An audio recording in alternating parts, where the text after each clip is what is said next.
intervention à RFI, Samuel Eto'o a évoqué ses rapports avec le ministère des Sports et de l'Éducation physique, et notamment aussi l'entraîneur sélectionneur des Lions A, Marc Brice.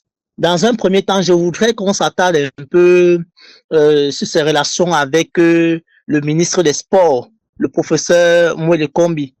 Depuis le mois d'avril 2024, on a remarqué que les relations entre le MINICEP et la FECAFOOT sont plutôt à tendance conflictuelle. La FECAFOOT accuse le ministère de ne pas respecter les textes, notamment le fameux décret présidentiel de 2014. Qu'est-ce qu'il faut faire pour sortir définitivement de cette crise, selon toi? Pour pouvoir résoudre un problème, il faut admettre la réalité de ce problème. Pour pouvoir résoudre un problème, il faut pouvoir admettre la réalité de ce problème. Et pour moi, ce problème ne peut pas être résolu avec le ministre en place. C'est impossible. C'est impossible. Moi, je ne suis pas quelqu'un qui rêve pour rêver. Je suis quelqu'un de réaliste. Je rêve dans ce qui est réalisable parce qu'on peut se donner les moyens de le faire. Le ministre en place a démontré à suffisance que il ne veut pas que M. Eto'o puisse réussir dans son projet à la Fédération camerounaise de football. Il a démontré, c'est-à-dire que il a tellement démontré que je ne sais même plus ce qu'il peut encore faire pour le démontrer. Donc, le ministre est dans la continuité de ce qu'il recherche. Il recherche l'échec de monsieur. Donc moi, je n'attends pas une seule seconde. Je ne rêve pas qu'il y aura une certaine paix ou bien quoi que ce soit. Je ne rêve pas parce que les actes posés viennent démontrer que tout, sauf un climat de sérénité. Tout, je dis bien tout, sauf un climat de sérénité. Tu parlais d'avril, du mois d'avril 2020. Non, c'est pas avril. Au lendemain de l'élection de monsieur Eto'o, mais le ministre a fait savoir au travers des premières décisions qui avaient été prises par monsieur Eto'o, et des décisions objectives. On ne garde pas quelqu'un dans dans l'équipe nationale, dans les alentours de l'équipe nationale avec les pratiques qui étaient celles qu'on reprochait, je crois que c'était le team manager de l'époque. On ne garde pas quelqu'un comme ça parce qu'il y a des règles. Il y a les règles dans toute organisation, encore plus dans le monde sportif. Alors, le ministre n'a pas été content du fait que M. Conseil Sao, avec qui il venait de renouveler un contrat, puisse être débarqué. Donc, depuis ce moment, il a décidé, à mon sens, que M. Eto'o ne pourra rien réussir. Il va tout faire. Et il s'emploie à cela. Il s'emploie à cela. Il s'emploie. Donc moi, je n'attends pas. Et je pense que M. Eto'o lui-même a intégré cela. Il a intégré cela. Mieux tu intègres l'adversité, mieux tu te défends dans ce que tu as à faire. Parce que si tu as la naïveté de croire, comme à un moment donné, tout le monde a bien vu que M. Eto'o a eu la naïveté de croire à un père, de croire à un ministre, de croire à des gens qui respectent. Lorsqu'il y a eu le cinéma qu'il y avait eu lors de la fameuse réconciliation, où on nous parlait du démon qui n'est plus là, du Satan et de je sais pas quoi, hein, lors de cette réconciliation avec celui qui se fait passer, celui-là qui vient, quand ils sont allés chercher en Belgique là, hein, toi-même tu as vu ce qu'il a eu comme résultat. Donc, il n'y a pas d'espoir avec le ministre en place. Seul un autre ministre qui viendrait avec une autre dynamique peut inspirer un climat de sérénité. Mais celui en place, c'est pas possible. Donc voilà. Christophe Boisbouvier a évoqué le soutien que bénéficierait le ministre des Sports, notamment le SGPR, au niveau de la présidence. Est-ce que selon toi, aujourd'hui, il est clair que Samuel Eto'o est victime d'un complot étatique? Étatique serait un grand mot. Étatique serait un grand mot. Ce serait mettre dans cela tout un gouvernement ou tout un système. Et comme Samuel lui-même l'a relevé lors de son interview, faut pas croire, c'est pas tout le monde qui est là-dedans. C'est pas tout le monde, c'est juste quelques personnes qui ont du mal à faire avec le respect des lois.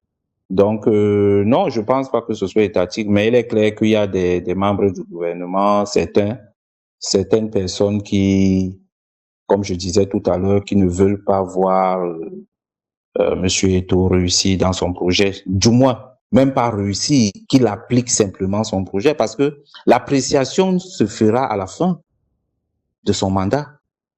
On aurait dû simplement lui laisser dérouler son projet, simplement, et à la fin, on serait venu interroger. C'est comme ça que ça se passe. Mais j'ai jamais vu où quelqu'un qui est élu, pas nommé, sur un projet proposé, il n'a même pas encore commencé. On ne le laisse pas dérouler son projet. On commence à l'empêcher. On les bagarre, on lui met les bâtons dans les roues. Et ce sont les mêmes qui font ce travail au quotidien, qui sont les premiers à dire, mais oui, il avait dit ça. Est-ce qu'il a dit ci? Il a dit ça. Et pourquoi il ne le fait pas? Pourtant, ils savent très bien ce qu'ils font en back-office. Ils savent très bien qu'ils sont ceux qui mettent toute l'énergie pour que rien ne soit fait. Mais au grand jour, ils viennent prendre à témoin ceux qui se veulent naïfs en disant, mais il avait dit ci, il avait dit ça. Est-ce qu'il a pu faire ça? Est-ce qu'il a pu faire ça? Non, non, c'est pas comme ça. C'est pas comme ça. Ailleurs, on aurait laissé M. Eto'o dérouler, montrer ce qu'il peut faire, ce qu'il est capable de faire, en lui laissant les mains libres, en lui permettant simplement de s'exprimer. Et au bout des 4 ans, on serait venu lui dire, OK, faisons donc le bilan. Tu nous avais dit si, tu as pu faire ça, tu n'as pas pu, ça, tu n'as pas pu, pourquoi, il s'explique. Et est-ce que, machin, et c'est comme ça que ça se passe. S'il faut sanctionner, on sanctionne. Si on trouve que le bilan est positif, qu'il est capable de faire mieux, d'aller de l'avant, on lui donne un second mandat pour qu'il continue. Mais à partir du moment où on ne lui a pas permis, parce que c'est une évidence, chaque jour, il a connu des batailles. Il continue de les vivre. Des batailles et pas qu'un peu. C'est un conglomérat de différents corps. Un conglomérat. Tu as des médias, tu as la société civile, tu as des politiciens. Je dis, ça vient de partout. C'est tout un conglomérat. Moi, j'ai jamais vu un simple président de fédération avoir autant d'opposition. J'ai jamais vu. Je dis, la simple logique aurait voulu que on le laisse faire et qu'on vienne questionner son bilan à la fin du mandat. Mais M. Eto'o s'est transformé en baromètre de la société camerounaise. Tous les jours, on questionnait. C'est-à-dire, le 100e jour à la présidente de la fédération, c'était quelque chose mais ça a été un événement au Cameroun. C'est tout le monde qui questionnait. Après 100 jours, qu'est-ce qu'il a fait? Dites-nous ce qu'il a fait et tout. Pourtant, les gens sont témoins, les gens voient comment on le combat au quotidien. Est-ce qu'on va parler ici c'est-à-dire que ce que l'ONIES, parce qu'il faut dire que pour que la fédération puisse même se déployer dans ce qui est du jeu, la matière première étant les joueurs, le deuxième aspect le plus important, c'est les infrastructures, puisque c'est dans ces infrastructures que doivent se mouvoir les joueurs. Mais nous sommes tous au courant de ce que l'ONIES réserve comme soin à la fédération. Et ce sont les mêmes gens qui questionnent le fonctionnement, les résultats, sachant qu'ils ne permettent pas que le jeu puisse avoir lieu. Donc moi, je pense que c'est pas tout le monde. Heureusement, parce que si c'était tout le monde, il est évident qu'il n'aurait pas pu, parce que c'est pas un extraterrestre. Monsieur Eto'o n'est pas un extraterrestre. Mais il y a des gens quand même, en haut lieu, il y a des gens encore qui veulent du bien pour le football camerounais, pour ne pas dire pour l'image du Cameroun, qui n'acceptent pas que les choses soient faites d'une certaine façon, qui lui témoignent de son soutien. Voilà pourquoi, le peu ce qu'il réussit à faire aujourd'hui, malgré l'adversité,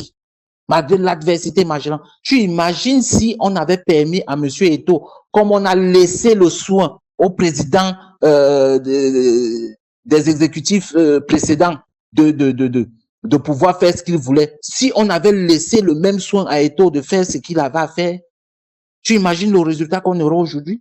Parce que regarde ce qu'il réussit à faire malgré l'adversité. Et je t'ai parlé que c'est une adversité qui est la résultante d'un conglomérat. Tu as des politiciens, des partis politiques qui ne se cachent pas. Tu as des gens de la société civile. Tu as des gens de la haute administration. Tu as des médias qui viennent couronner le tout. Des médias. Tu as des médias qui viennent couronner. Donc, tout ce système-là, malgré tout ce qu'ils font au quotidien, ils n'ont pas des phases de repos, des phases de répit où ils disent que bon, soufflons d'abord, on lui laisse un peu le temps qu'on revienne. Ils sont au taquet, matin, midi, soir, ils sont au charbon. Mais malgré tout ça, Monsieur Eto'o a le résultat qu'il a là, qu'on n'a pas vu. Donc moi, je ne peux que dire, c'est à son mérite, et c'est également celui de ceux qui veulent le bien de l'image du Cameroun, parce que ce que Monsieur Eto'o fait, c'est pas pour sa personne. Monsieur Eto'o aurait pris sa retraite, aller vivre dans n'importe quel coin du monde, une vie dorée, dont beaucoup rêvent, mais l'amour qu'il a pour le pays l'a appelé, et nous qui aimons aussi ce beau pays, parce que nous avons un très beau pays, nous avons de forts potentiels, alors nous qui aimons ce pays, nous ne pouvons que lui apporter notre soutien, parce que c'est ce que nous voulons. Nous voulons le bien de notre pays. Donc, comme moi et comme tout le reste, ceux qui sont habités de bon sens, ceux qui veulent voir notre pays peint en couleurs comme les couleurs de notre drapeau, vert, rouge, jaune, des belles couleurs, avec une étoile sur la bande rouge. Ceux qui aiment ce pays voudront toujours que ces couleurs brillent. Ils ne peuvent pas être contre un acte qui est posé pour valoriser ces couleurs. Donc voilà, c'est pas tout le monde qui est contre lui, heureusement. On espère juste que certaines personnes qui sont contre, comme je parlais du ministre des Sports par exemple, ne seront plus là pour qu'il y ait un certain climat de sérénité pour qu'il puisse affiner tout ce qu'il a, peaufiner tout ce qu'il a fait à donner pour le bien du football camerounais.